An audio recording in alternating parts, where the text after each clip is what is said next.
I've seen it. Very serious. Just a story sent it to me. You guys need to talk about it.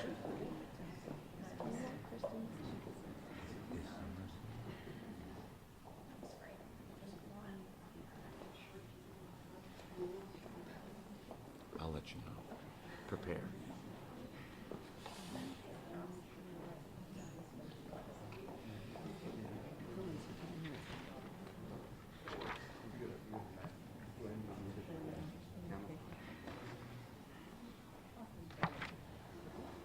Everybody good? Well, not really, but we're here.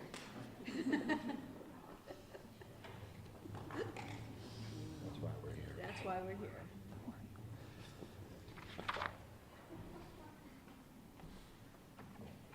Good morning, everybody. Thank you all for being here. There's so many friends and colleagues in this fight, and I want to thank you all for being here. I won't recognize everybody because we'll be here all day, but let me start by thanking the sponsor of what we're doing here today, Reproductive Equity Now, and in particular, Rebecca Hart-Holder. Welcome home, Becca, to Connecticut, and Liz Gustafson, and the whole team, and we'll hear from them in a second. So, it's been a couple days, and we've all had a chance to think hard about what happened and where we are as a state and as a country, and the risks and the threats ahead. And we've had an opportunity to think about what all of this means to all of us personally and in our lives and our families. And so when I was thinking about how I wanted to introduce people this morning, I reflexively thought in my head that I would say thank you to friends, activists, advocates, and allies, and then I stopped for a second. And I thought to myself, I don't like that word, allies. Because allies suggest that we are not actually in this fight, that we're like in a supporting role, especially the men, that somehow this isn't about us, that we're adjacent to this fight. This is our fight too. That's what this is about today. Everybody getting into this fight.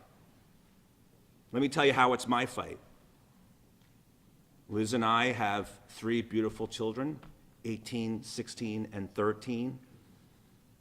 But we have had complicated pregnancies. And when I read about women in Texas dying now, left for dead in hospital parking lots because they can't get routine care, health care, a DNC when they have a miscarriage, or they're in the middle of a miscarriage and in the process of bleeding out, I think of my wife. And in a different time and place, what would have happened to us? I'm in this fight because, not just because I have one adult, it's hard to say, adult daughter and teenage daughter, 18 and 16, not just because I'm their dad, but because they're just starting their lives. They have everything in front of them, right? And I just want it all to be open to them. Anything they want to do, any place they want to go. That's all a father wants for their children. And they do. We're blessed. God blessed to live in Connecticut, and they have all of that in front of them. And yet they are flying directly into this hurricane. Where hardly a day goes by that somebody doesn't try to control their lives, make decisions for them, not just impair their liberties or take fundamental rights away, but to do them harm. That's what this is about. And I think about my son. It's his fight too. He's 13, he's just starting to figure it out. And you know, if he's lucky and fortunate, as I have been and many of us have, he'll find somebody and they'll make decisions together about their lives. And it won't go exactly the way they want it to. And that's the key. And they will be challenged like many of us are. and I want him and his partner and his family to be able to make decisions for themselves and what's right for them. That's why we are in this fight. Because it's our fight, it's our shared responsibility. We are in it together. It's not somebody else's problem, it's ours too. And that's why all of us have to jump in and lend a hand and be at the ready for what is ahead. In case it sounds a little abstract still to people, and it shouldn't, but in case you think this happens to other people somewhere else and it's not real, it is very real. A few weeks ago, Attorney General Tish James of New York, my close colleague now for 6 years, sent me a text. And she said, Ken, and I know who Ken is, Ken Paxton of Texas, Ken is going after healthcare records of women who seek healthcare and reproductive healthcare and abortions outside of Texas. And he's going after them. He's not the first, by the way, but he's using the enormous power of the state of Texas to do that. And she said, we have to fight. We have to stop him. And for us living here in a great state like this, sometimes it can seem a little far away at times, even though things do happen in Connecticut, like at crisis pregnancy centers, okay? But we went to Texas, Tish and I, to see for ourselves. We went to Austin. Austin, if you've never been, is it's a college town. It is a purple, maybe even blue part of Texas. And we were invited to tour a women's healthcare clinic. This is a clinic that not more than 2.5 years ago was full of people, full of activity, right? Doctors, nurses, jam-packed, full of families and women and patients getting healthcare, not just reproductive healthcare, not just abortion, but OBGYN, mammography, routine healthcare that they couldn't go get anywhere else, right? This was an underserved population that needed that clinic. When I visited a few months ago, empty, closed. One staff member, no patients, no women, right? No doctors, no nurses. One administrative staff person, exam rooms, empty. Machines unplugged, right? Exam tables unused, cold, lifeless. They like that word, life, by the way. This is the absence of life. And I have said many times to many of you, I think probably standing here, there is in this country now a war on American women and patients. And if there is a war, and there is, Texas is the front. Mississippi is the front. Florida, Louisiana, and on the front, healthcare for women is closed, abandoned, shuttered, gone. And that's why when Caitlin Cash, who I met at this healthcare clinic, when she had a tragic condition with her fetus that had a fetal anomaly, every time she moved, she risked the fetus breaking the fetus's bones, and it was certain that her fetus would not survive if she gave birth, that she had to leave the state of Texas in the dark of night and go to Kansas to get health care, just to get health care. And now you read about women who, as I said, are in the process of miscarrying, can't get the health care they need, and they're bleeding out and they're dying. This isn't in some fourth dimension. This isn't in some foreign place. This is in the United States of America. And the people in Texas are our people too. And God forbid you go from Connecticut and you're a young woman like Eleanor Tong and you go there for school or graduate school, or you're on a business trip and you find yourself needing emergency health care, God bless. In 2024 in America. We together have been in every single fight. We were in Dobbs as a state. We fought as hard as we could. We're in the mifepristone fight.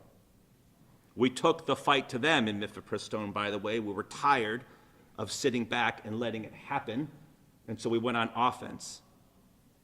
And I have my two special counsels for reproductive rights here, Emily Gate and Alma Nunley, and we are taking the fight to them, and because of that, we went to federal court in Washington State and secured a court order that makes it clear by law that mifepristone remains safe, legal, and accessible here in Connecticut and in 17 other states.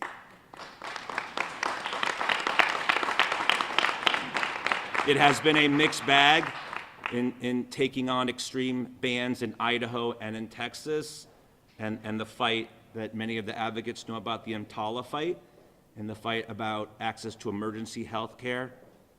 But we are going to be in this fight every single day, but we cannot do it alone. So that's what today is about. It's about inviting a broader community of advocates and lawyers to help us in this fight, to build what I have been talking for, or to strengthen, frankly, what I have been talking about for the last 6 years, the firewall that all of us are joined together in to protect women, patients, doctors, and nurses, our neighbors, our friends, our family, not somebody else, the people that we love.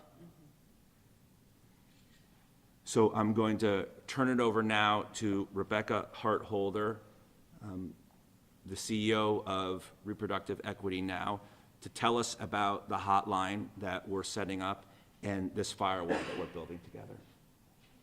Thank you, everybody.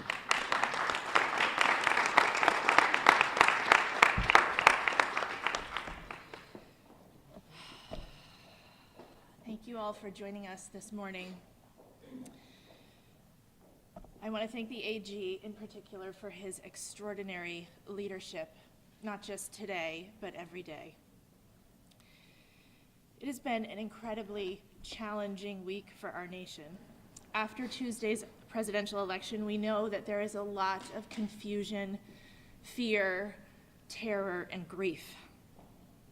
And we want to make sure that patients understand that abortion remains legal in all 6 New England states, including here in Connecticut. If you are scheduled for an abortion, keep your appointment. If you need help accessing care, if you need emotional or spiritual help, you can find resources at Reproductive Equity Now's New England Abortion Care Guide. Right now, patients need our support. Providers need our guidance. This movement demands bold, innovative, tenacious, state-based leadership. And that's why we are so proud to be fighting back against the chaos and confusion that anti-abortion politicians have sowed with a new resource to support patients, providers, and helpers here in the Nutmeg State. Today, the Reproductive Equity Now Foundation, in partnership with the Connecticut Attorney General and top law firms across the state, including Rawthorne Law, Franklin and Frankel, Koskoff, and Beater, Silver, Golub, and Tiedel, and many more, are announcing and launching the Connecticut Abortion Legal Hotline.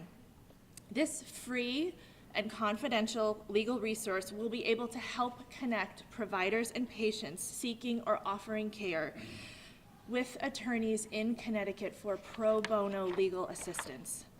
Patients and providers can call our hotline at 833-309-6301, or they can fill out a secure form at our website, which is reproequitynow.org/hotline.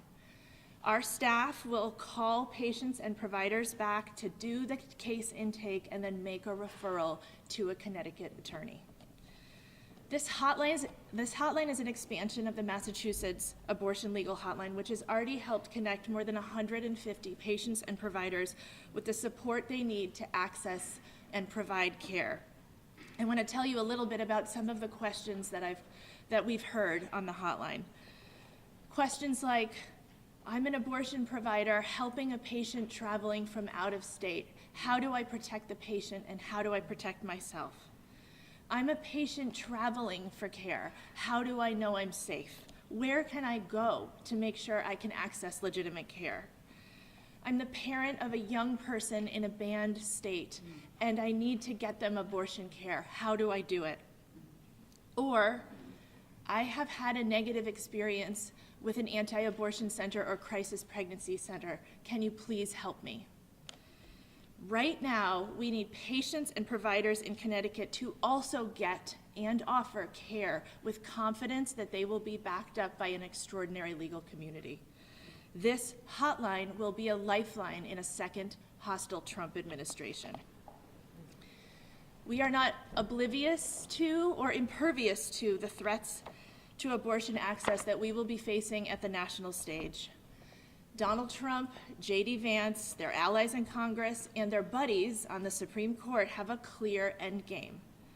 It is banning abortion nationwide.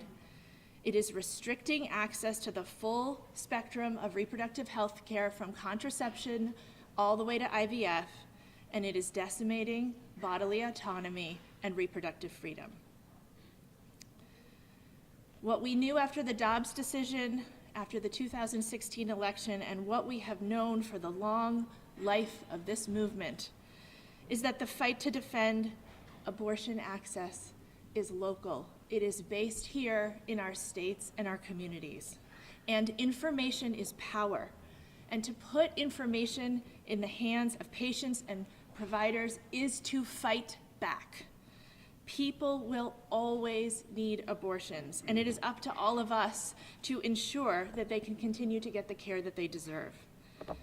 Connecticut has time and again stepped up and proven itself to be a place that will meet the moment, and now is no different. So thank you to the Office of the Attorney General. Thank you especially to Emily and Alma. Thank you to Jamie Watson on my team, who has worked tirelessly to help stand this hotline up.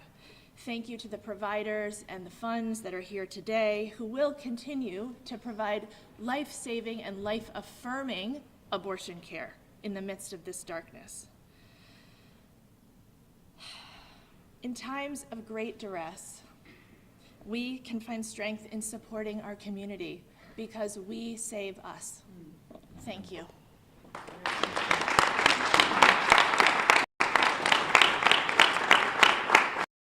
Eleanor Farraguna of Hartford GYN.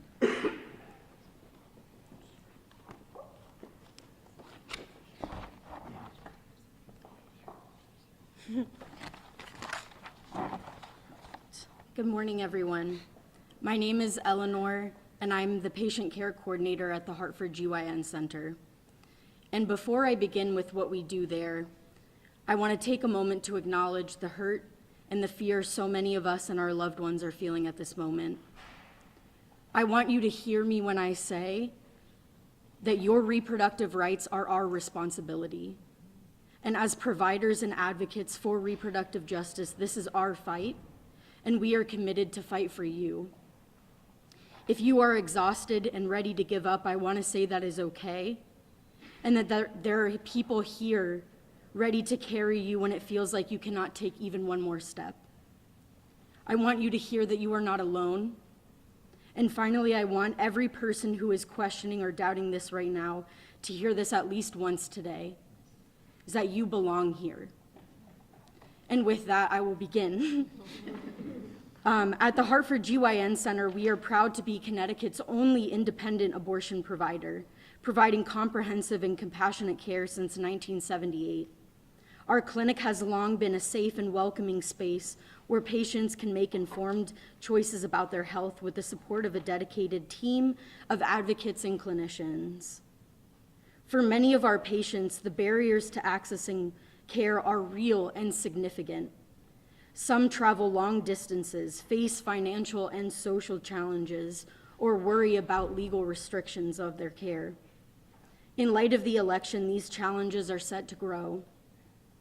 Hartford GYN Center remains committed to providing a full range of essential sexual and reproductive health care services, regardless of the obstacles ahead. The Attorney General's office and REN have been crucial allies in this mission, and we are grateful that the new Connecticut legal hotline will offer patients accurate information about their rights, their legal resources, and support through an increasingly complex and restrictive legal landscape. The election reminds us that misinformation and stigma, bans and barriers to care, and surveillance and criminalization disproportionately harm communities that are already facing systemic inequities. We at the Hartford GYN Center stand with our community here today and will continue to stand with our community tomorrow and the next, whatever the future may bring.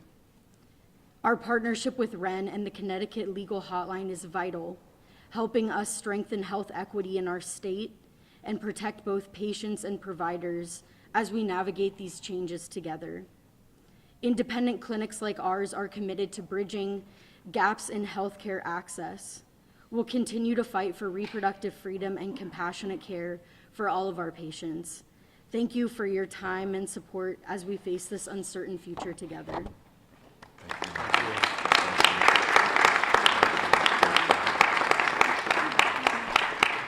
And now we'll hear from Elise Coleman, Reach Fund. Hi, everyone. I'm so happy and honored to be here today. I'm Elise Coleman, and I represent the REACH Fund, which is Connecticut's only abortion fund.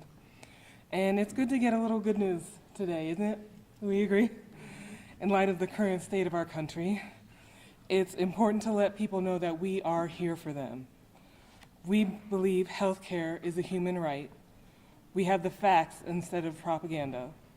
We're not going to judge you, and we believe your body is your business. As I've been crisscrossing Connecticut and explaining what the REACH Fund is, I've gotten a lot of questions like, is that still legal here? Aren't we okay because we're in a blue state? Didn't the Supreme Court outlaw abortion? Or what about that abortion pill that got banned? Abortion laws are a mess in this country, and everyone is confused. I'm struggling myself. Every day there's more news, more lawsuits, elections, big and small. We at REACH work with abortion providers inside and outside Connecticut who have to navigate this mess. When a pregnant person here needs help and they're past Connecticut's cutoff period of 23 weeks and 6 days, we help them get care in New Jersey or Washington, D.C. And we've teamed up with other abortion funds to help pay huge medical bills for people inside and outside Connecticut. All these places have different laws, and all these patients have different needs, and all of us at REACH are volunteers. We are not lawyers. We have jobs and kids and families and lives, and that's why I'm so grateful for our friends at Reproductive Equity Now. They've been helping people in New England access reproductive health care for years, and now they've introduced this new resource to connect us with pro bono legal support. And we can use our limited funds to pay for more abortions. We can be here for more people. And this is the work that keeps us going. We've had great support from the people of Connecticut, and we ask that you continue to think of us. Mutual aid is going to be essential in these next 4 years. Let's please stick together. We've got this.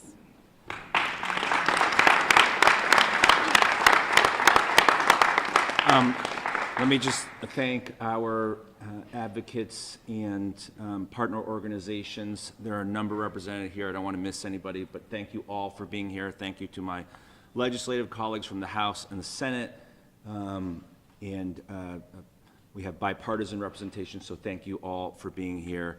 Let me also just say, as I call Becca up to join me to take questions, we tried to reach out to a lot of folks. I made a lot of calls personally to law firms here in Connecticut. The response has been great. We couldn't reach everybody, so if you're watching right now and you're a lawyer, paralegal, you work at a law firm, you have a solo practice, reach out to our office, reach out to Ren, and we'd love to have you join us. Do you have any questions? Have any lawsuits been filed either against providers or patients in Connecticut, Massachusetts, New Jersey, New York, for obtaining abortion care? I'm not aware in Connecticut of any meaningful litigation at the moment that impacts providers and patients here in Connecticut. But the reason why I told the story about Texas is because it's happening. And look, I work with these people. We have a lot of other work together, so I know a couple things. I know what they're capable of. I know how much power they have. The Attorney General of Texas, the Attorney General of Florida, they have enormous resources. And I know what their intentions are based on their actions. And so we should not think for a second that what's happening there can't happen here. It can. I'm afraid to say that it may very well happen here. And so that's why we're joined together and we have this hotline.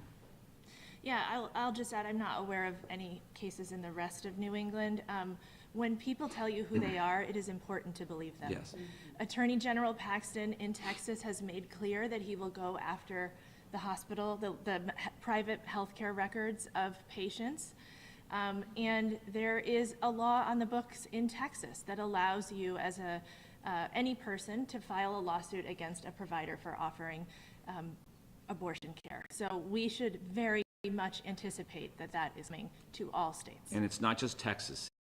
Mississippi, there's litigation in all of those states brought by their states. How is that law working, right, since it went into effect, right? So the legislature put that into effect to prevent other states from accessing medical records. How successful is that? And I understand from OBGYNs that quite a few women are coming here from other states. Yeah, we're lucky that we have a federal law which protects private patient information. I will just be frank that I do not trust the Supreme Court right now to uphold any law as it applies to abortion care. And that's the federal law that Ken Paxton is attacking. Yes. And the other question I have, we've heard on the campaign trail, we've heard President-elect Trump say that women should be punished. What does that mean to you? And is that a serious? I've gotten a bunch of texts from people saying that they were scared. I'm scared too. Okay, so I'm not going to sugarcoat it. As Becca said, when somebody not just tells you but shows you, remember, Roe fell because of Donald Trump. Let's just be clear about that. Okay, and so they've shown us that they're willing to go all the way on this issue. So we should not have any illusions about the risk to women, patients, doctors, nurses here in Connecticut and in our region. Does it give you any hope that a couple of states pass referendums this year protecting abortion, or is that not enough? I think it's very clear that when people are voting on the single issue of abortion, they show up. 57% of Floridians voted in favor of a constitutional amendment to protect abortion access. I think it is very unfortunate that that loss in Florida will be perverted to say that it doesn't mean that people support abortion access, when in fact that is not the case. There is hope. There are people standing up and fighting back. We won a ballot initiative in Missouri. We won it in Arizona. We will continue to win at the state and local level. And you spoke about the Reproductive Rights Defense Act that my legislative colleagues here championed and passed. Not only does that provide a strong firewall of protection for people here in Connecticut, it also has a strong function in clarifying for people that abortion remains safe, legal, and accessible here in Connecticut, and that the law will protect you. And it has a strong deterrent effect to people who want to come into Connecticut and attack people here in our state. I know there was an initial hotline in 2022 when Roe versus Wade was overturned. Yeah. It's my understanding that's no longer in service. What ended up happening with that, and then how is this one maybe different, similar? So this is the next turn of that effort. That was an initial effort in conjunction with the New York Attorney General, Tish James. I think it was challenging getting the message out there to people to use this resource. I think also, to be fair, this is run by Reproductive Equity Now in private sector, people who are not subject to the same restrictions and obligations as state government. And so my guess is that having a not government-run but government-supported and assisted hotline is a better setup, in that people will feel less worried or concerned about reaching out to a government institution. I should say, though, this is why I'm hesitant to say it, nobody should be worried about calling me and calling our office. But yes, we get requests all the time for information about what we're doing, and we are a public institution, and we have an obligation to provide information to the public when we're asked. So when someone calls the hotline, what kind of services can they expect to receive, and what specifically is the Attorney General's office's role? Yeah, I'll take the first part, which is when they call the hotline, they'll leave a voicemail or they will send us an email over a secure encrypted line. And then we will call them back, or we will email them back if they say that that is a safer thing to do and they can't answer the phone. We do an intake to understand what the legal issue is. Sometimes it's an access issue. Sometimes it's a question. The point right now is confusion. So sometimes people say, is abortion even legal here? Can I get it? So sometimes we just need to direct them to the closest provider. But when a patient or a provider calls, we talk to them, and when we figure out it's not an access issue, we distill down the legal issue, and then we work with the bench of attorneys that we have to get them hooked up with the right attorney. Professor, can you give a sense of what the call volume has been in the hotline in other states like Massachusetts?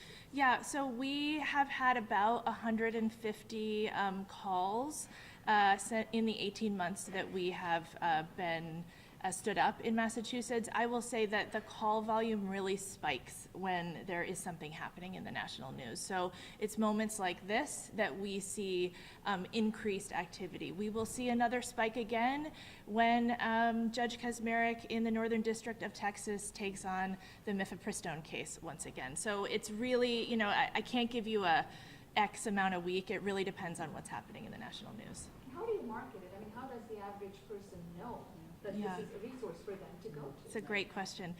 We have done a lot of digital advertising in Massachusetts. We anticipate doing the same thing here. Ads on buses, you know, we try to meet people where they are. It is also a really important resource to get out to the community. So we have stickers with QR codes. We put them all over the place. We put them in bathrooms. We find that that is an extremely effective place to notify people. So we just try to reach people where they are. And frankly, news conferences like this and making sure that this is covered in the press is a very, very important way of getting the word out. Yeah, and that's why we're here. The answer to your question is we're going to do whatever they need us to do to help them, to stand this up and to run it and protect them, frankly, if REN faces its own risks. And I think having this press conference, pushing the message out through this platform and our channels, through our partners, through our legislators, I mean, they'll have the number in their offices. Their aides will have the number and be able to direct people. So this is a resource for everybody. And just for clarity's sake, on the state's website, there's a number for the New York Attorney General's hotline, the 212 number. Is this replacing that? I haven't figured out whether it's replacing it or if I believe so, yes. Yeah. Thank you. And then who sort of is funding the hotline? I know you folks are running it, and sort of how much does that cost? Well, like any nonprofit, we have a variety of people who donate to the organization, so that's how it's being funded. I can't give you the exact cost. And for attorneys who might want to get involved, what practice areas are you looking for? Practice area. We need help on healthcare law, on tax law, on real estate and asset protection. People who specialize in telehealth have been incredibly important. Just the range of questions, that employment law is another one. The range of questions that we get is huge. Would this be 24 hours? You can leave a message or send an email any time of day. Yeah. All right. Thanks, everybody. Thank you.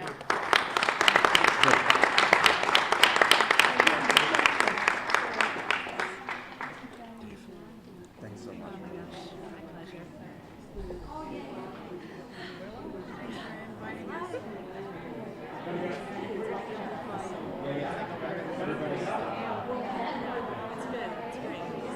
Here's a copy of the barcode, and this is